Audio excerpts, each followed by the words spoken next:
tenemos al propio Stafford Beer, quien habla justamente en unas entrevistas de cómo fue su primer contacto con el presidente Salvador Allende. Pasemos a revisar eso. Por favor. And then I went into the business of controlling the state. And so I said to him, let us suppose that these elements of the state are the big departments of state, like the foreign affairs and the economy and home affairs, so on. And then we'll have those, and the following things will happen, and then we must have a system two, and I built it up on a piece of paper lying on the table between us. Then a system three and a system four, and I got that far. And then I got to system five, and I drew a big histrionic breath, and I said, I was going to say, this compañero presidente is you.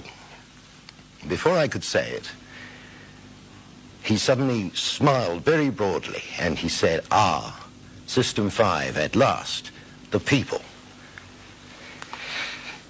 That was a pretty powerful thing to happen. It had a very big influence on me. Mira, qué interesante lo que plantea él, porque en el fondo él es un visionario. O sea, es un porque sabio, en el fondo, en todos estos eslabones que él explica, donde pasa por los ministerios, dice, y este punto es la gente. Claro. O sea, en el fondo tener esa comunicación bidireccional, que hoy día se da mucho, por ejemplo, a través de Twitter. Cuando uno tiene un problema, un reclamo, una empresa, el gobierno, el ministerio, acudes a la comunidad. Uno va al Twitter, le pone @Ministerio de Salud, miren, no sé, por dar un ejemplo. Y muchas veces la entidad pública o privada te contesta. Y muchos de ellos tratan de ayudarte. No digo que todos, pero bueno, la mayoría trata de darte una solución. Por lo tanto, se genera una comunicación y muchas de las políticas públicas, se rompe la incluso de la política. Imagínense hoy día los diálogos que vemos con los candidatos presidenciales. Claro. Bueno, el tweet del presidente. Y mucho se ha dicho que políticos, desde el estallido social en adelante, han empezado a hacer política a través de Twitter. Y se han colgado de los movimientos que han surgido desde ahí, han tomado esas voces, muchas ideas, claro, constructivas, otras no tanto, pero claro, tenemos el ejemplo de Donald Trump, llevándolo a temas locales. Hay muchos políticos que sí consideran la opinión de Twitter como un gran referente, y eso lo llevan después a las políticas públicas que tenemos en el país. Entonces, un poco en el fondo sería como, a través de ese sistema, haber encontrado una conexión con la gente para poder empezar a formar un gobierno más participativo, ¿no? Mira, hoy que están de moda los multiversos, ¿cierto? Sí. No solo en las películas, pero ya al punto que estoy sospechando que quieren inculcar una idea de que parece que para allá vamos, la explicación de los ovnis y todo lo demás va a tener que ser como en distintas dimensiones. Cuando el entonces joven presidente de la Corfo, ¿cierto? El señor Espejo, viene y habla con Beer, este hombre, y le dice, usted ya ha aplicado esta idea en pequeñas organizaciones, ¿cierto? Empresas, industrias, todo lo demás. Claro. Y él dice, esto a mí me queda marcadísimo, vengo a ofrecerle un país completo. Haga ese proyecto con Chile. Ya, soñemos un rato, en una dimensión paralela, donde esto hubiera surgido, donde no hubiese sido interrumpido, como fue interrumpido, digamos, el proceso gubernamental de Allende, digamos, y que echaron abajo todo esto a golpe de patada y fuego, digamos. Todo lo que a los militares, como decían. ¿Se dan cuenta? Yo no me imagino que sería Chile hoy día si es que esto se hubiese llevado a cabo en todas las fases como Beer lo explicaba. Mira. Nosotros seríamos algo así como una especie de... ¿Un Silicon Valley? Sí, sí, una cosa así. Una potencia en donde en los 70 habríamos invertido y apostado por el gran valor de las comunicaciones que sostiene todo hoy en el siglo XXI. O sea, seríamos el punto de convergencia y referencia de todo lo que hoy día nos sostiene en términos de comunicaciones humanas, formas de contratos de trabajo, de información cruzada entre los distintos estamentos que gobiernan los países. O sea, yo creo que es solo soñar, pero Chile se hubiese convertido en algo así como una especie de... Silicon Valley. Claro, pero mezclado como entre Suiza, Portugal, por ahí alguien decía, pero era como un paraíso cuyo colchón sería la información cibernética. Sí, pero a ver, a mí me parece que es un muy buen punto. La pregunta es, si hubiese empezado todo acá, ¿Internet sería como lo conocemos? A mí me parece que no. Sería un poco más culto, como iba. ¿Sabes qué? Sería ese Chile. Lo que pasa es que, claro, a mí me parece que, a ver, para nuestro país podría haber sido el salto necesario para transformarte, da lo mismo el tamaño de territorio que tenga, una potencia. Digamos las cosas como son. Lo que pasa es que en ese momento no existían las potencias tecnológicas como existen hoy día. Sin embargo, me parece que hay una... A ver, es un tema complejo tratar de imaginar algo así porque no sabemos las consecuencias que nos puede haber traído en el tiempo. Si te ponía a pensar en ARPANET y cómo nació Internet, como lo conocemos hoy, yo te diría que hasta que lo entendieron bien lo tuvieron a puerta cerrada.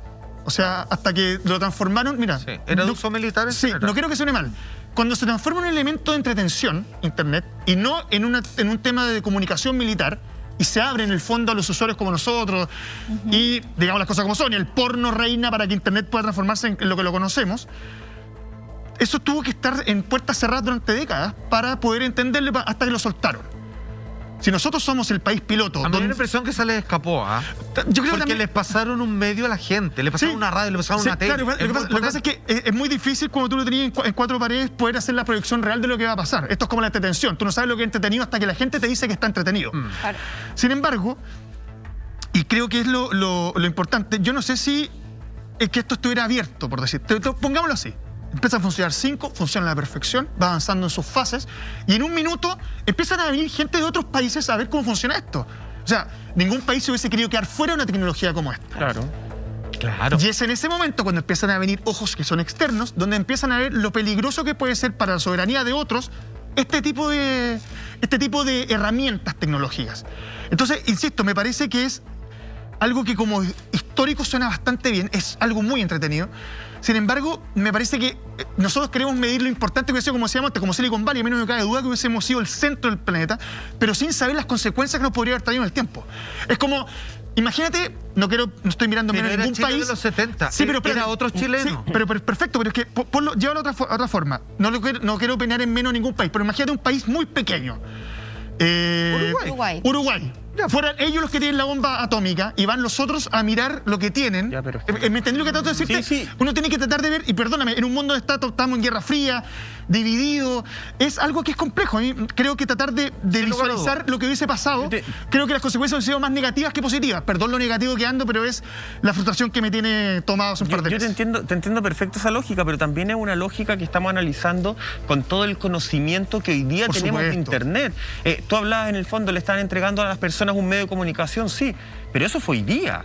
Eso, hace un par de años todos tenemos, los que tenemos Internet, con la lógica actual, con la tecnología actual, con la forma de dibujar el Internet. Hoy día todos tenemos un medio de comunicación, y bien lo sabemos con estas aplicaciones, con los live, qué sé yo. En ese momento a mí me da la impresión de que efectivamente era un proyecto que partió como un proyecto cerrado. Era un proyecto que tenía que ver con que el gobierno iba a poder... controlar, ojo, no le toman un punto necesariamente negativo a la palabra control. Quiero que se entienda. Administrar, ya gestionar para que se entienda mejor. Era algo cerrado, por algo se partió con una sala. Fue como partió Internet. Después se iba a empezar a abrir salas en distintos ministerios. Yo cuando decía en el bloque anterior, por si no se entendió, el tema de que varios escritos hablan con respecto al golpe, yo ahí le doy un punto súper positivo a este proyecto. A esto que uno dice de repente, oye, vigilar es tan negativo. De repente vigilar es necesario, porque podrían haber evitado algo. Y con esto cierro efectivamente. Claramente las cosas, y lamentablemente con el tiempo, se empiezan a entorpecer. Pero yo creo que ese Internet, naciendo en Chile, nace de la misma forma cerrada y privada que nace Internet finalmente. Hay una pequeña diferencia, y los dos tienen razón, pero hay una pequeña diferencia que simplemente quiero, no contradecir, quiero agregar un dato. Mi niñez fue en los 70. Y déjenme decirlo, y no lo digo ni con tristeza, ni añoranza, ni nada, pero era otro país. Es que es un país que probablemente en la montaña ni se imagina. Sí. La gente no coleccionaba memes, coleccionaba libros. Sin duda. Todos tenían una poesía, un libro que compartir, que pasarte, y tenían historias de vida que eran de otra naturaleza. A ver, digamos las cosas como son. Yo no voy a decir que soy de acá ni de allá, pero nosotros nos castraron. El golpe militar fue, entre muchas cosas, para algunos buenos, para otros malas, fue contra la cultura. Castró la educación pública de calidad.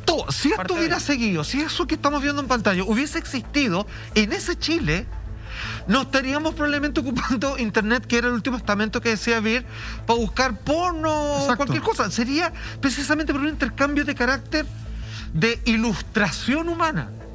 Entonces, lo que ustedes dicen puede pasar, pero también pudo haber sido una tremendísima mejor versión de un Chile ultra requete educado, como algunos vecinos nuestros lograron afirmarse en aquello, como Argentina y Uruguay, Es un buen punto. más nosotros nos cortaron ese proceso. Te voy a dar hacer un punto ahí también, porque cuando nuestro canal emitió la batalla de Chile el fin de semana pasado, lo que más se comentó en Twitter Sí. y lo que más estaba asombrada la gente era que en esa época la gente era mucho más educada. Sí, Decía, po. hablaban mejor, se expresaban mucho mejor, y personas absolutamente transversales de cualquier rubro, con Claro. cualquier clase social, de cualquier profesión, oficio. Y eso tiene que ver con lo que mencionáis tú. En esa época había más educación.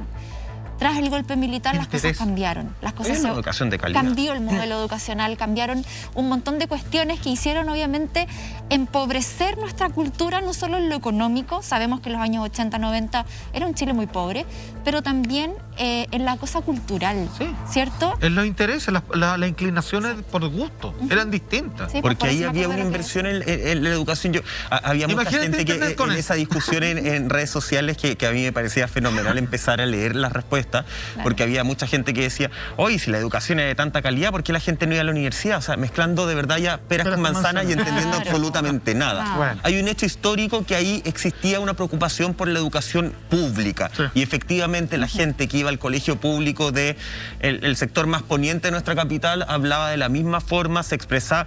Existía un vocabulario. Yo creo que la admiración, yo por lo menos en lo personal que tengo con los hermanos de Perú, que tienen un vocabulario y que hablan precioso. Nosotros teníamos, previo al golpe de Estado, existía un vocabulario súper rico. Y eso efectivamente lo cortó, como bueno, más adelante lo vamos a ver, pero también golpe de Estado termina machacando, destruyendo las salas que se habían logrado construir de esto. Los militares tomaron libros de cubismo, de arte cubista, porque pensaban que eran de Cuba. Con eso te digo todo, pues, Juan. Sí, po.